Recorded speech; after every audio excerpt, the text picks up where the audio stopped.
আমার ইমানদার আল্লাহ ওয়ালা ভাইরা, আমার দয়ার নবী আল্লাহর দরবারে আরজ করলেন, রাব্বে আল্লাহ, আল্লাহ গো, আমার উম্মতের হায়াত কম। অন্যান্য নবীর আল্লাহ আপনি হায়াত বেশি দিয়েছেন, অন্যান্য নবীর উম্মতের হায়াত আপনি বেশি দিয়েছেন। তারা বেশি হায়াত পাওয়ার কারণে তারা আপনার বেশি বেশি ইবাদত করে আপনার নৈকট্য লাভ করেছেন। আল্লাহ আমার উম্মতের হায়াত কম, আল্লাহ আপনি আমার উম্মতের হায়াত বাড়িয়ে দেন। আল্লাহ কি উত্তর দিলেন? কথা বলে না কেন? আল্লাহ কি উত্তর হবে? মনে রাখবেন, আমি আল্লাহ আপনাকে সৃষ্টি না করলে আমি আল্লাহ কিছুই বানাতাম না। আমি আল্লাহ অন্যান্য নবী রাসূল পয়গম্বর হায়াত আমি আল্লাহ বেশি দিয়েছি। হাবিব রে, আমি আল্লাহ আপনার জন্য কুল কায়নাত বানিয়েছি, তারপরে আমি আল্লাহ আপনার হায়াতের জিন্দেগি মাত্র 63টা বছর দিয়েছি।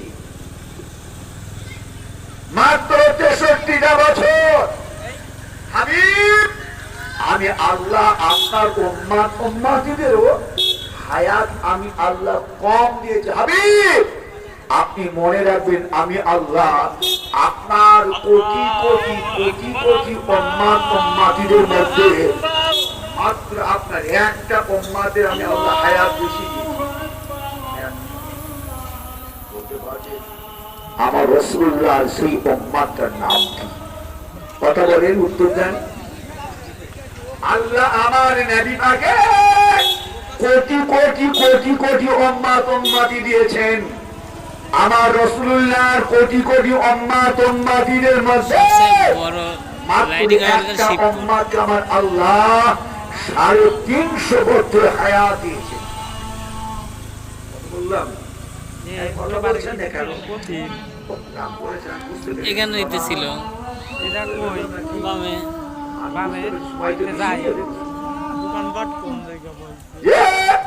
কত বললাম? হায়াত 350 বছর। কিতাব খুলে দেখেন, মাত্র একটা উম্মতের হায়াত 350 বছর আল্লাহ দিয়েছেন।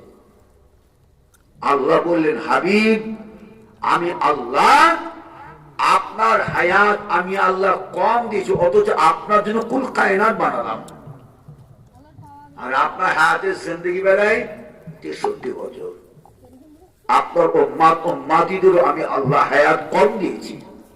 তবে হাবিব মনে রাখবেন, আমি আল্লাহ আপনার ওসিলায় আপনার উম্মতি দিগকে এত ভালোবাসি। হাবিবে, একের পরিবর্তে 1000 মাস, ওটা আপনার উম্মতের বেলায়,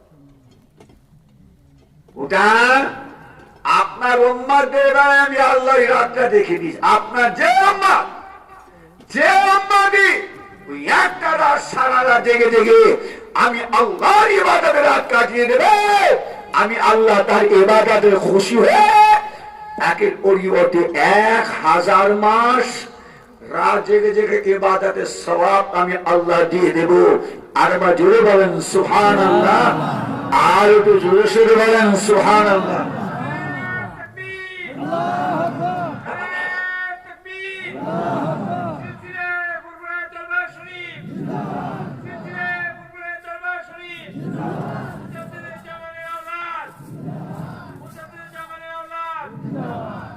আমার ইমানদার আল্লাহ ওয়ালা ভাইরা, আমার মুরব্বিয়ান বোনেরা, জওয়ান যুবকেরা, আমার মায়েরা বোনেরা, বলে 350 বছর আমার আল্লাহ আমার নবী পাকে যে উম্মতের এত হায়াত দিলেন, আমার রাসূলুল্লাহর সেই উম্মতটার নাম কি গো? কথা বলছেন কেন? যে আপনার ইতিহাস জানা আছে, আমার রাসূলুল্লাহ কোন উম্মতের জন্য নিজে নূরের হাত দিয়ে আল্লাহ রাসূল 100টা খুরমা খেজুর গাছ লাগিয়েছিলেন। কথা বলেন। হযরত সালমান, হযরত সাইয়্যিদিনা সালমান ফারসি রাদিয়াল্লাহু তাআলা, যে হযরত সালমান ফারসি রাদিয়াল্লাহু তাআলা হুজামা যখন আমার নবীর দরবারে আল্লাহর তাওহীদের বাণী কলেমা পড়ে মুসলমান হলো, তখন সালমান হুজুরের বয়স ছিল 100 বছর। আমার নবী দরবারে যখন কলেমা পড়ে মুসলমান হলেন, আল্লাহ তাআলা হায়াত বাড়িয়ে আরো 250 হায়াত আল্লাহ দিলেন। এদিকে 100 আর ওইদিকে 250, কত হলো? এই কত বলছেন না কেন? কত বোঝা আসে নাই? মাত্র আমার রাসূলুল্লাহর কোটি কোটি কোটি কোটি উম্মত উম্মতিদের মধ্যে আমার রাসূলুল্লাহর একটা উম্মতের হায়াত আল্লাহ এত দিয়েছিলেন, একটা মাত্র।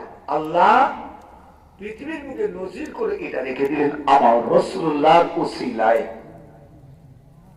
আমার নবীর উসিলায়, আমার রাসূলুল্লাহ নূরে হাত দিয়ে আমার দয়ার নবী যার জন্য খুরমা খেজুর গাছ লাগালেন, আমার আল্লাহ আমার সেই রাসূলুল্লাহর সাহাবাকে পৃথিবীর বুকে নজির করে আমার বান্দা বান্দীরা আমার হাবিব জানাকে আপনার কিনা ইহুদির কাছ থেকে নাজাত করে রিহাই দিয়ে আপনার খালাস করার জন্য আমার হাবিব নূরের হাত দিয়ে খুরমা খেজুর গাছ লাগালেন।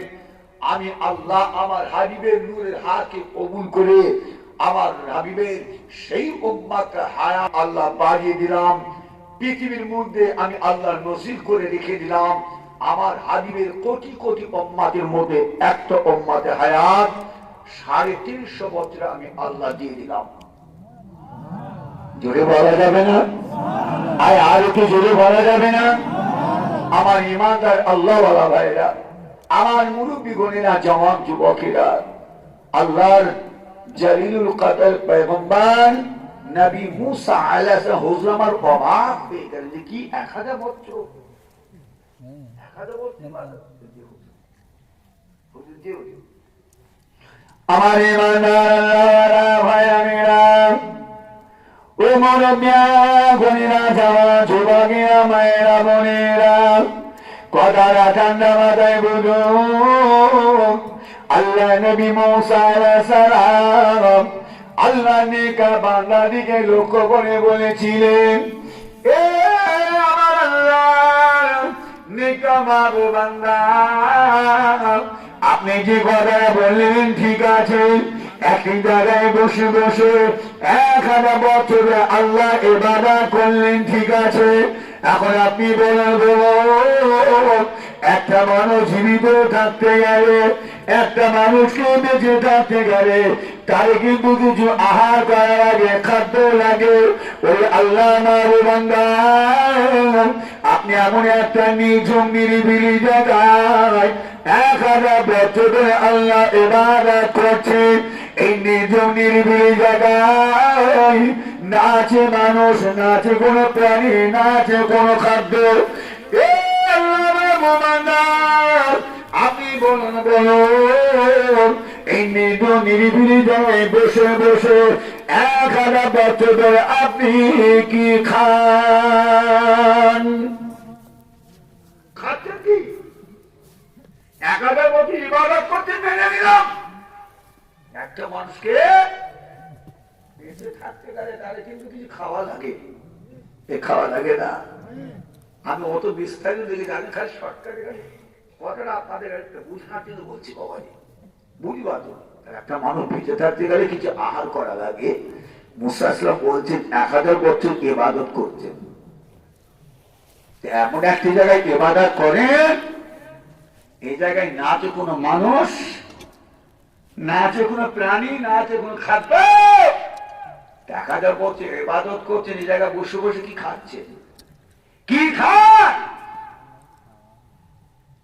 আল্লাহর ওলি, আল্লাহর মাহবুব বান্দা বলেছিলেন, এই নবী মুসা আলাইহিস সালাম হুজুর, এই একটি জায়গায় বসে বসে আমাকে আমার আল্লাহ 1000 বছর ধরে জান্নাত বেহেশতের খাবার আল্লাহ খাওয়াচ্ছেন। জোরে বলা যাবে না?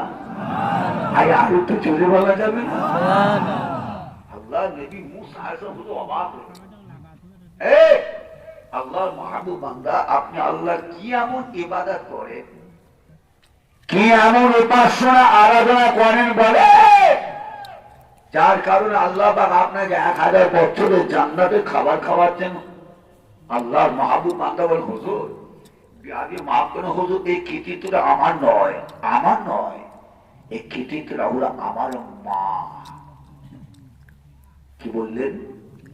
কথা বলছেন কেন? আল্লাহর ওলি নবী মুসা আসলামকে কি বললেন? হুজুর এই কৃতিত্বটা আমার নয়, যে আমার আল্লাহ আমাকে 1000 বছর ধরে নদের পাড়ে জান্নাত বেহেশতের খাবার খাওয়াচ্ছে, এই কৃতিত্ব হলো আমার মা। মা হুজুর 1 তারিখে আমার মা অসুস্থ হয়ে পড়লেন, বিচার শয্যাশায়ী হয়ে গেলেন। না জানি আমার মায়ের এরকম অবস্থা হয়ে গেল, কোন মুহূর্তে আমার মা মারা যান, ইন্তেকাল হয়ে। এরকম একটা অবস্থায় আমার মা আমার কাছে আবদার করে বসলেন, বললেন, বাবা ছেলে, আমি তোমার মাকে একটু আঙ্গুরের রস খাওয়াও। আঙ্গুর বলবো কথাটা?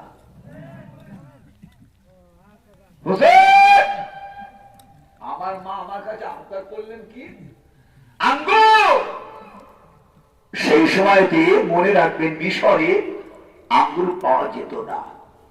তো হুজুর আমার মা আঙ্গুরের রস খেতে চেয়েছেন, মাকে আঙ্গুরের রস খাওয়াবো বলে আঙ্গুরের সন্ধানে বেরিয়ে গেলাম। 1 পা 2 পা করে হেঁটে হেঁটে হেঁটে হেঁটে আঙ্গুরের সন্ধানে 100 কিলোমিটার, কিতাব এসেছে 100 কিলোমিটার রাস্তা অতিক্রম করলাম। 100 কিলোমিটার যাবার পথে রাস্তার মাঝে আমার সামনে কত হাট, কত বাজার, কত শহর, কত ফলওয়ালার সঙ্গে দেখা হলো। হুজুর ফলওয়ালার কাছে গিয়ে দেখলাম সমস্ত রকমের ফল আছে, আঙ্গুর নাই। আমার মা আঙ্গুরের রস খেতে চেয়েছেন। 100 কিলোমিটার অতিক্রম করার পরে আমার সামনে একটা ফলওয়ালা এসে দাঁড়ালো, হাজির হয়ে গেল। তার কাছে দেখি সামান্য কিছু আঙ্গুর আছে। আমি বললাম, ভাই দোকানদার, এই আঙ্গুরওয়ালা, এই ফলওয়ালা ভাই রে, আপনার কাছে তো সামান্য আঙ্গুর আছে, ওই আঙ্গুরটা আমার দরকার, আঙ্গুরটা আমার চাই। এই আঙ্গুরওয়ালা, আমি আপনার কাছ থেকে আঙ্গুর এমনি নেব না, আঙ্গুরের বিনিময়ে আমি আপনাকে অর্থ দেবো, টাকা দেব, আঙ্গুরটা আমার চাই। এই আল্লাহ জলিলুল কদর পয়গম্বর হুজুর ফলওয়ালা আঙ্গুরওয়ালা আমাকে বলে, বাবা বাবা খরিদ্দার, তুমি তোমার মাকে বড্ড মহব্বত করো, তাই না? তোমার মাকে তুমি বড্ড ভালোবাসো, মা আঙ্গুর খেতে চেয়েছেন, তাই মাকে আঙ্গুর খাওয়াবে বলে 100 কিলোমিটার রাস্তা পর্যন্ত হেঁটে হেঁটে এসেছো। যাও যাও, এই আঙ্গুর সব নিয়ে তুমি চলে যাও। মনে রেখো, এই আঙ্গুরের বিনিময়ে আমার টাকা লাগবে না, আমার পয়সা লাগবে না, লাগবে আমার একটা জিনিস। ওইটা যদি দিতে পারো, আমার আঙ্গুর যা আছে সব তোমাকে দিয়ে দেব।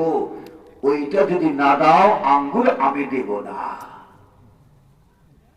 বাবা খরিদ্দার, আল্লাহ রাব্বুল আলামিন তোমার কপালে 2টো চোখ দিয়েছেন বাবা, এই 2টো চোখের মধ্যে একটা চোখ আমার দরকার। এক কথা বলে না কেন? শুনছেন আপনারা?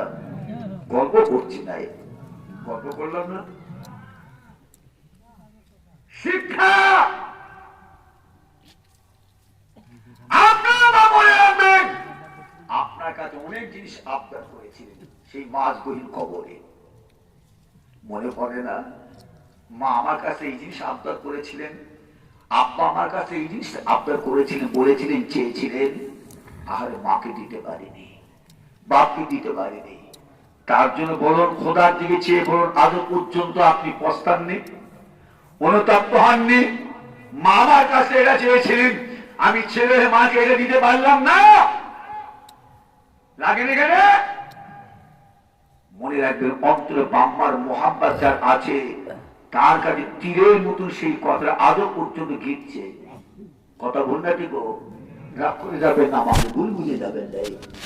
আমার ইমানদার আল্লাহওয়ালা ভাইরা, আল্লাহর ওলি নবী মুসা আলাইহিস সালামকে বলছেন, হুজুর ওই সময় দোকানদার আমাকে বললেন কি আমি দিতে পারি, লাগবে আমার একটা চোখ, যদি একটা চোখ দিতে পারে তাহলে আমি আমার আঙ্গুরটা তোমাকে দিয়ে দেবো, নচেত আমি আমার আঙ্গুর দেব না। এ কথা বলে হুজুর দোকানদার আমার সামনে একটা ছুরি চাকু রেখে দিলেন। চাকু, চাকু বোঝেন?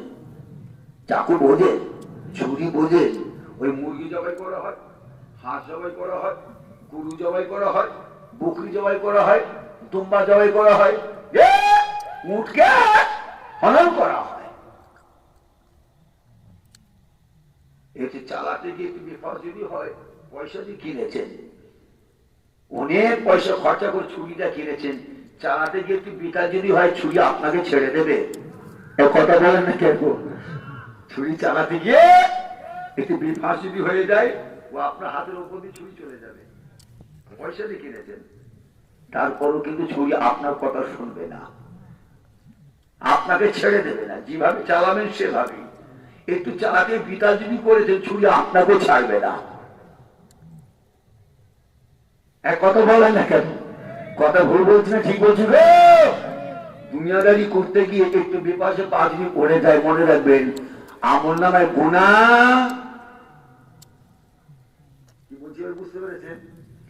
ছুরি পয়সা দিয়ে কিনেছি, চালাতে গিয়ে বিপাস ছুরি চলে যায়, পয়সা দিয়ে কেনার পরও ছুরি কিন্তু আপনাকে আমাকে ছাড়বে না, ও যা পাবে তার উপর দিয়ে চলে যাবে।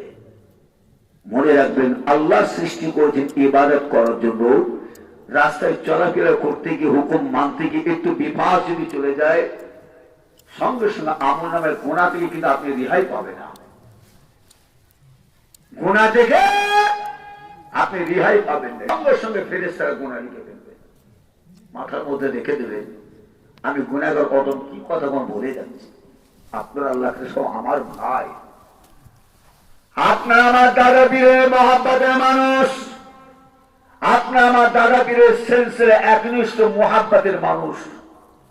মাথায় রেখে দেবেন আমি গুনাহগার অধম, আপনার পীরের আওলাদ কটা কথা বলে যাচ্ছে, স্মরণে রেখে দেবেন, ভুলে যাবেন নাই, ভুলে যাবেন না, রেখে দেবেন ব্রেনে, মাথায় রেখে যদি দিতে পারেন আমি গুনাহগার অধম, আপনার পীরের আওলাদ আমি আব্দুস সাত্তার বলে দিয়ে যাচ্ছি। আমার এই আলোচনাটা আপনার জীবনে বদলি এনে দেবে, আপনার জীবনটার বদলি এনে দেবে, আপনার জীবনটা উন্নতি এনে দেবে। গুনাহগার অদমের আলোচনা যিনি মাথায় রাখতে পারেন, আল্লাহ শকর ওয়াম্মা বিনিআমাতি রাব্বিকা ফাহাদ্দিস, আল্লাহ শকর আদায় করে বলছি। কথা বোঝা আসে নাই? হুজুর আমার সামনে ছুরি রেখে দিয়ে বলে, বাবা দোকানদার খরিদ্দার চোখ যদি দিতে বলে আঙ্গুর দিয়ে দেবো। আমার ইমানদার আল্লাহওয়ালা ভাইয়েরা, ও মুরব্বিয়া বোনেরা, জামা যুবকেরা, মায়েরা, বোনেরা, কথাটা ঠান্ডা মাথায় বুঝুন। আল্লাহর ওলি, আল্লাহ মাহবুব বান্দা নবী মুসা আলাইহিস সালামকে বলতে লাগলেন, এ নবী মুসা আলাইহিস সালাম, আমি চিন্তায় পড়ে গেলাম। একদিকে হলেন আমার মা, বিচার শয্যাশায়ী পড়ে আছে, না জানি আমার মা কোন মুহূর্তে মারা যান। আর একদিকে হলো ছুরি চাকু, আমার মা আমার কাছে আঙুল রাখতে চেয়েছেন, আমি যদি আমার একটা চোখ দিয়ে দিই দোকানটা আমাকে আঙ্গুরটা দিয়ে দেবে, আমি যদি চোখ না দিই আমার মায়ের আঙ্গুরটা খাওয়া হবে না। আমার মা যদি ইন্তিকাল হয়ে যায়, আমি দুনিয়াতে যতদিন বেঁচে থাকবো আমার মায়ের কথাটা আমি সারা জীবনে কষ্ট পেতেই থাকবো। এই না চিন্তা করে হুজুর আমি চাকুটাকে হাতে করে ফেললাম, ছুরিটা হাতে করে আমি আমার দুটো চোখের মধ্যে, একটা চোখের মধ্যে ছুরিটা ঘিতে দিলাম। এই শুনছেন? চোখের মধ্যে ছুরিটা গিতে আমি আমার একটা চোখকে কুড়ে কুড়ে কেটে তুলে আঙ্গুরওয়ালা দোকানদার হাতে দিয়ে দিলাম। আমি আমার একটা হাত নিয়ে সেদিকে মুখ থেকে আড়াল করে নিলাম, অপর হাতে আঙ্গুরটা নিয়ে 15 এক পা দুপা করে হেঁটে হেঁটে হেঁটে হেঁটে 100 কিলোমিটার রাস্তা অতিক্রম করে আমি আমার মায়ের কাছে এসে পৌঁছালাম। আমি যখন আমার মায়ের কাছে আসলাম তখনও পর্যন্ত আমার লাল খুনটা আমার মুখ দিয়ে গড়িয়ে গড়িয়ে গড়িয়ে গড়িয়ে আল্লাহ জমিনে টপ টপ টপ টপ করে পড়তে থাকে। আমার মা আমার দৃশ্য অবস্থা দেখে বলতে লাগলেন, বাবা ছেলে, বাবা ছেলে, বলো তোমার আর একটা চোখ কোথায়? হুজুর আমি আমার মাকে বললাম, মা, মা গো, আমার চোখের কথা পরে হবে মা, আমার মা আঙ্গুর রসটা খান মা, মা আপনি খান। হুজুর আমি আঙ্গুরটাকে হাত করে ছেনে ছেনে ছেনে ছেনে আঙ্গুর রস বের করে আমি আমার মায়ের মুখের গোড়ায় নিয়ে গিয়ে ধরলাম। আমার মা আঙ্গুরের রসটা খেলেন, কি আমার মায়ের মোটা খোশ হয়ে গেল। আমার মা বলতে লেগেছেন, বাবা ছেলে, তুমি আঙ্গুরের রস খাইয়ে আমি মায়ের জান ঠান্ডা করে দিয়েছো। বাবা ছেলে, আমি তোমার মা, তোমাকে একই কথা বলি, বাবা বলো তোমার আর একটা চোখ কোথায়? আল্লাহর জলিলুল কদর পয়গম্বর হুজুর আমি আমার মাকে আমার সমস্ত ঘটনা খুলে বললাম। আমার মা খুশি হয়ে তাড়াতাড়ি একটা নামাজের মুসাল্লা যাই নামাজের পাটি বিছিয়ে আল্লাহ শাহী দরবারে দুটো হাত দোয়া চাইতে লাগলেন, আল্লাহ আমার আল্লাহ গো, আমার ছেলে সে তার নিজের চোখের বিনিময়ে আমি মাকে আঙ্গুর রস খাইয়ে মায়ের কলিজা ঠান্ডা করে দিয়েছে। আল্লাহ আমি মা হয়ে তোমার দরবারে দোয়া চাই, আল্লাহ আপনি আমার ছেলের হায়াত থেকে দীর্ঘ আয়ু করে দেন। আল্লাহ আপনি আমার ছেলেকে প্রত্যেকদিন রেগুলার তোমার জান্নাত বেহেশতের খাবার খাইও। আল্লাহ আল্লাহর জলিলুল কদর পয়গম্বর হুজুর আমি নীল নদের পাড়ে 1000 বছর ইবাদত করছি হুজুর, এটা হলো আমার মায়ের দোয়া। জোরে বললেন না সুবহানাল্লাহ? এই জোরে হবে না সুবহানাল্লাহ? হুজুর এই নীল নদের পাড়ে আমার আল্লাহ আমাকে 1000 বছর ধরে জান্নাত বেহেশতের খাবার খাওয়াচ্ছেন হুজুর, এটা হলো আমার মায়ের দোয়া। জোরে বলুন না তো সুবহানাল্লাহ? জোরে বললেন না সুবহানাল্লাহ? আর একটু সুবহানাল্লাহ।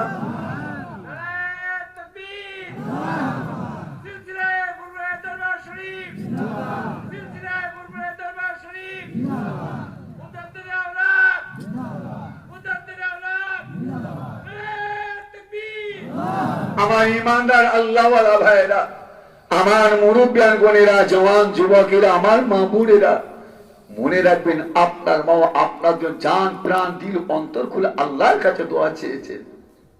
কি বাবাজি চাই না? কথা বলেন, চাই না? সে আপনার জনম দুঃখিনী মা, আপনার জন্মদাতা বাপ এই গহীন কবরে শুয়ে আছে। তাদের না আছে নামাজ, না আছে রোজা, না আছে হজ, না আছে যাকাত, যে না আছে তাদের কোন ইবাদত। হায়াতের জিন্দেগিতে তারা যতটুকু আল্লাহর ইবাদত করেছে ওই পর্যন্ত তাদের। যে আজকে আমরা তাদের জন্য যেটা পাঠাবো মনে রাখবেন সেটা হবে তাদের আখিরাত পরকালের পুঁজি হবে। কি ভাই কথা বন্ধা ঠিক? তাদের পুঁজি হবে। তাই বলে বাবাজি ভাই যেন আর লম্বাও চওড়া করবো না বাপ, বলেছিলাম উঠি কম বেশি 12টার মধ্যে শেষ করে দেবো। 11:30 বেজি কেন? দোয়া কি মোনাজাত সব বাকি আছে বাবাজি। এখানে আল্লাহর এতগুলো বান্দা আছেন, এতগুলো আমার আল্লাহর বান্দা আছেন। বাম্মা নানা নানি দাদু দাদি মোহাব্বত রাখনেওয়ালা আল্লাহকে এমন আল্লাহর বান্দা কি আছে বলেন? বাম্মা নানা নানি দাদু দাদির সবের সানের জন্য 5,000 টাকা দিবার মতন কেউ আছেন বলবেন? 5,000 টাকা। আজকে সে আপনার মা আপনার বাপ এই গহীন কবরে শুয়ে আছে। মনে রাখবেন আজকে তারা কবরের মানুষ হয়ে গেছেন, আখিরাতের মানুষ, পরকালের মানুষ। তাদের সমস্ত ইবাদত বান্দিগি টোটাল বন্ধ। আজকে মনে রাখবেন, আপনি যে জমি ফসল ধান বলুন, সরিষা বলুন, পেঁয়াজ বলুন, রসুন বলুন, সবজি বলুন, যাই লাগান, যাই বেচা কিনা করেন, যাই খাদ্য আপনি খান না কেন, ও জমি আপনার বাপে রেখে যাওয়া। কি ভাই কথা বল না ঠিক? কথা বল না ঠিক? যে বাড়িতে আপনি বসবাস করেন, হিসাব করে দেখুন ও বাড়ি আপনি করেছেন, ও ভিটা আপনার না আপনার বাম্মা রেখে যাওয়া। যে বাজারে যে দোকানে আপনি ব্যবসা করছেন, দোকানদারগিরি করছেন, ও দোকান কার? আপনার বাপে রেখে যাওয়া। তাদের হায়াতের জিন্দেগিতে তাদের জীবনে বহু কষ্ট, তাদের জীবনে বহু কষ্ট এসেছে, কষ্ট হয়েছে। আপনার আমার কথা ভেবে 1 ছটাক জমি তারা নষ্ট করেনি, বিক্রি করে আরাম আয়েশ করে যায় না। তারা দুনিয়াতে বিদায় নেওয়ার আগে সমস্ত বিষয় সম্পদ আপনাকে আমাকে দিয়ে খালি হাতে তারা কবরে চলে গেছেন। আছে বাবাজি কেউ 5,000 টাকা,